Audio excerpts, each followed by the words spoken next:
Agora a gente está numa catarse, depois da catarse vem o diálogo.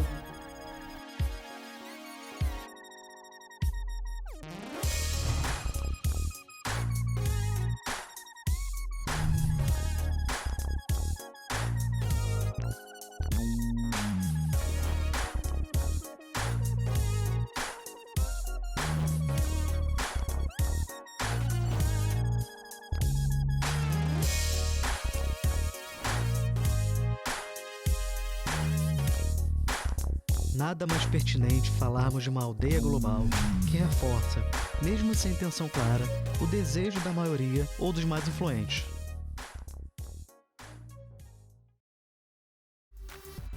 Zygmunt Bauman foi um sociólogo e filósofo polonês do século XX, conhecido por trazer questionamentos e pensamentos sobre as interações sociais entre os indivíduos nos séculos XX e XXI.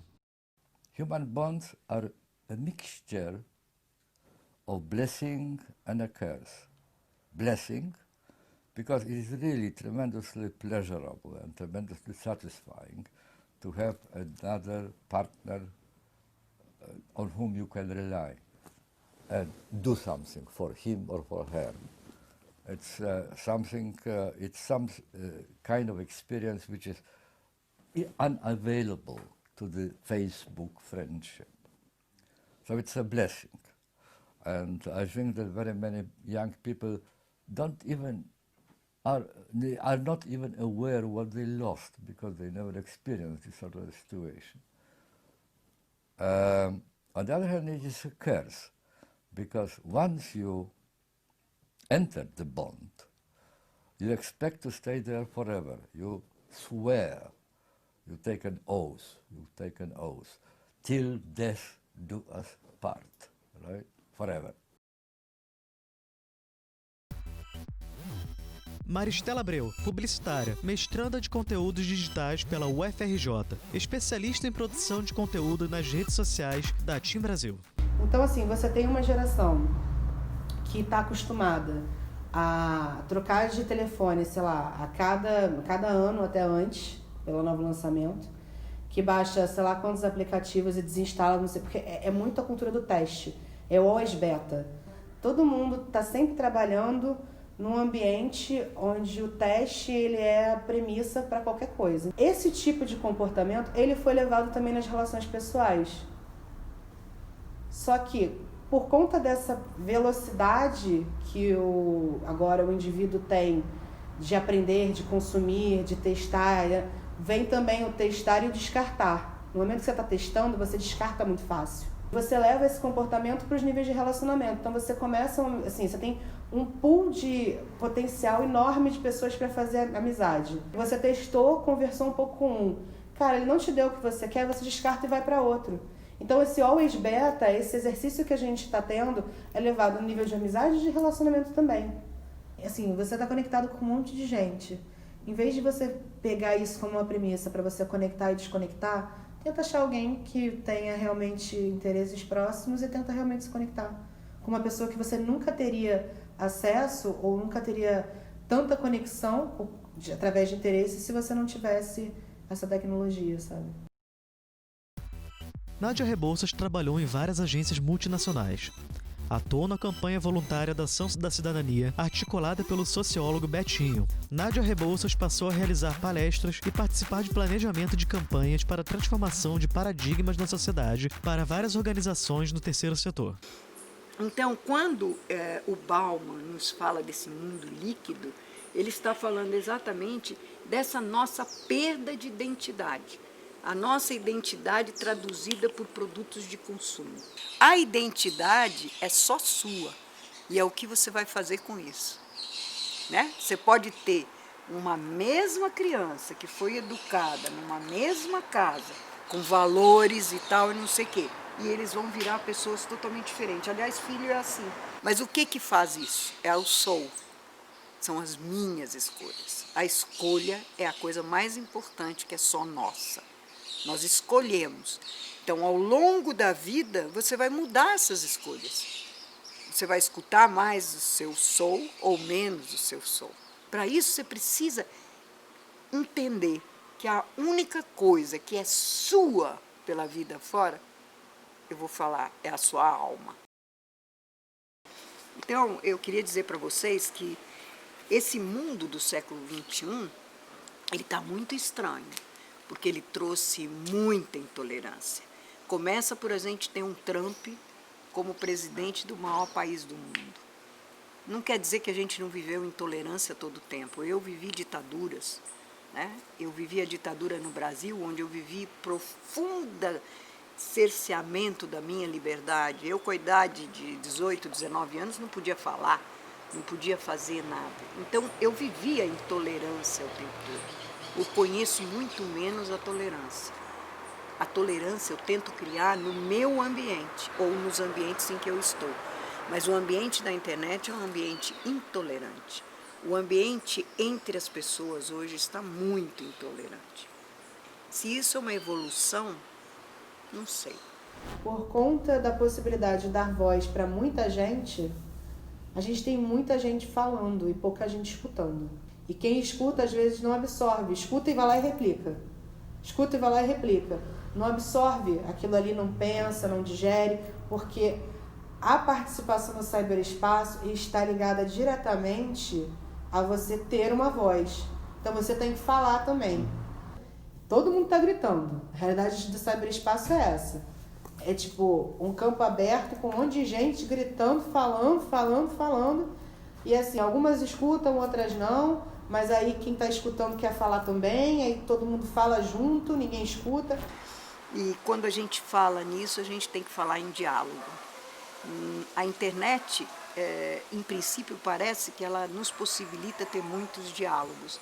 Mas se a gente desce e vê os comentários, a gente vê uma discussão e um debate constante. Eu trabalho para trazer para as pessoas um terceiro D, que não é o debate, que não é a discussão, que é o diálogo, e que ele parte de um princípio totalmente diferente, de que eu não posso fazer do outro o que eu quero. O outro tem uma história, o outro tem o caminho dele, tem as coisas que ele tornou consciente, e eu preciso entrar no caminho dele para poder ajudá-lo a ter uma mudança de jornada ou qualquer coisa. Diálogo, você pressupõe um equilíbrio, tá? O diálogo, você tem uma pessoa emitindo, uma pessoa recebendo, e a pessoa que recebe, ela emite, e quem estava falando também escuta. Então, o diálogo é uma troca. Agora, o ciberespaço, ele está sendo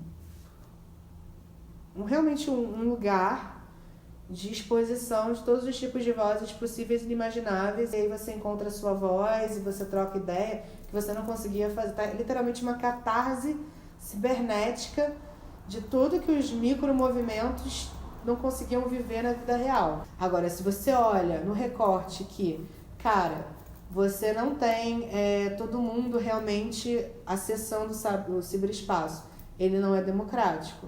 E se você pensar que as construções que a gente tem do real, onde você tem um grupo dominante e um grupo dominado, são levados para o ciberespaço, você também não tem um ambiente tão democrático assim. Eu acho que a plataforma, ela é realmente muito mais focada em dar à luz do que efetivamente ser democrática. Porque as pessoas e a sociedade que tem que ser democráticas, não a plataforma. Pierre Lévy é um filósofo, sociólogo francês, pesquisador em ciência da informação e da comunicação e estuda o impacto da internet na sociedade, as humanidades digitais e o virtual. So the freedom of expression that we now have on the internet and that we did not have at the time of the monopoly of the mass media that were controlled by a small group of people. And finally, we have more ability to discuss collectively important problems, to deliberate about the questions that are important for the political life of our countries, our cities, and so on. O lugar de fala, ele não é para você proibir, mas é para deixar a pessoa que realmente passou por aquele tipo de experiência, por aquele tipo de preconceito mesmo, e dar a voz a ela e a perspectiva do que é realmente, porque eu posso ficar aqui meia hora falando de preconceito de cor e colorismo e racismo, só que eu não sofro isso na minha pele. Eu, por empatia de ter preconceito, obviamente em outro campo da minha vida, consigo falar do como é ruim sofrer qualquer tipo de discriminação. Mas eu não posso falar o que é ter sofrido algum tipo de preconceito em relação à minha cor, porque eu nunca sofri. E aí, nesse momento, eu respeito o lugar de fala do amiguinho, e se tiver alguém dos meus amigos que realmente sofreu esse tipo de preconceito, ou é negro, vai falar. Eu, por exemplo, fiz em 2005 uma campanha que é Onde Você Guarda o Seu Racismo? Uma campanha que foi muito importante, eu ajudei 40 ONGs a fazer essa campanha. E era uma campanha de diálogo, que a gente chamava de diálogo contra o racismo. Naquele momento, eram nós, muitos brancos, falando sobre o racismo. Qual foi a consequência dessa campanha mais importante para mim? Primeiro, que ela estimulou a chegada das cotas. Mas o mais importante foi que hoje quem trata da raça negra e das questões deles e dos valores deles são eles. Não são mais os brancos pesquisando eles, o branco fazendo as coisas por eles. É a rádio que está coordenada por eles, é uma Marielle que chega na Assembleia. É isto que é a diferença. Essa população se empoderou, é dona de si mesmo, da sua identidade, vai construir o seu caminho, e eu tenho um enorme prazer em assistir isso tudo. Donc l'idée de l'ingénierie du lien social, au fond, c'est d'exploiter au maximum toutes les richesses humaines qu'il y a dans les populations. De plus en plus, la sociabilité, aujourd'hui, va passer par ces liens sociaux qui ne sont plus basés sur une appartenance territoriale, mais qui sont de plus en plus basés sur l'appartenance à des processus d'intelligence collective, des processus d'échange de connaissances, des processus d'imagination collective, n'est-ce pas? E falando um pouquinho de inteligência coletiva do próprio Pierre Levy, é que todo tipo, eu, vocês, todo mundo tem um tipo de inteligência. Não necessariamente ela é acadêmica e não necessariamente ela é do mercado. Cada um tem um tipo de inteligência. E que através da internet a gente tem o que a gente chama de inteligência coletiva, porque você une a inteligência que a gente tem, empírica, individual, e coloca lá nesse grande sopa, nessa grande rede, à disposição de qualquer pessoa. Então, se a gente volta para as relações tradicionais, para as comunidades tradicionais, eles tinham uma facilidade enorme de criar essa inteligência coletiva. Eu sei fazer melhor uma coisa, você sabe outra, nós trocamos, nós vivemos juntos. Então, assim, eu acho que é exatamente isso, né? Que o poder, quando o Pierre fala de inteligência coletiva, é isso que ele está falando, sabe? Não é você, com todo o seu conhecimento acadêmico sobre a lâmpada. Você não detém todo o conhecimento sobre a lâmpada. Você não usou a lâmpada de todos os ângulos imagináveis. Mas se você pegar o seu conhecimento com o conhecimento de todo mundo que usou aquela mesma lâmpada, você tem efetivamente todo o conhecimento acerca daquele conteúdo ou acerca daquele tema. Então, assim, nenhuma inteligência ela é desmerecida, mesmo que ela seja só empírica. So it's a very ambivalent situation, and hence the curious phenomenon of this solitary person in a crowd of solitaries, right? We are all in solitude and in a crowd in the same time. That there are two essential values which are absolutely indispensable for a satisfying, rewarding, relatively happy life. One is security, the other is freedom. Each time you get more security, you surrender a bit of your freedom. There's no other way. Each time you get a bit more freedom, you surrender part of your security. So you gain something and you lose something.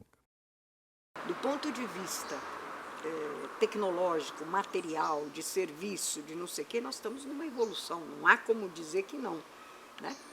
Mas do ponto de vista de ser, corre-se um risco de nós estarmos vivendo um grande processo de alienação e que a gente não sabe que mundo nós estamos construindo a partir daqui.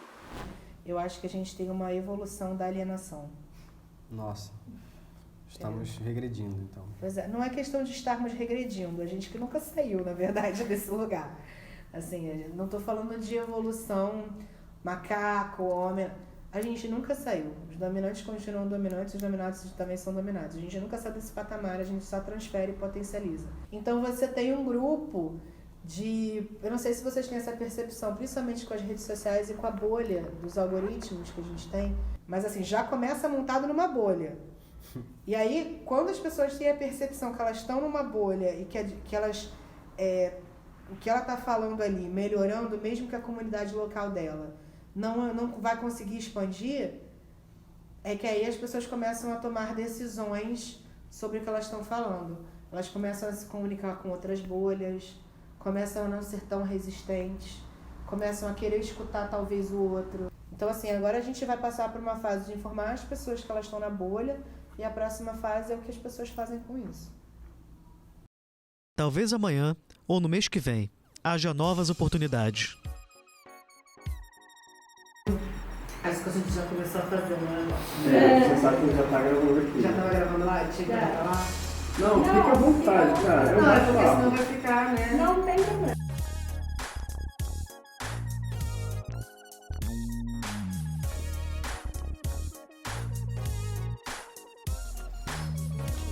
De Teresópolis. Você é a próxima. Tá na o áudio. Foi? Foi.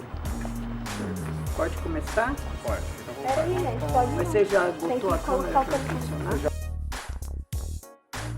O que acontece? Rapidinho, Leonardo tá me deixando nervosa. Senta aqui, vai pra onde?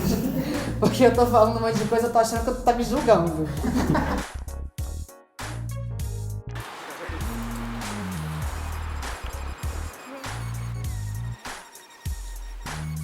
Fazer um teste. 1, 2, 3, teste. Expliquei bem?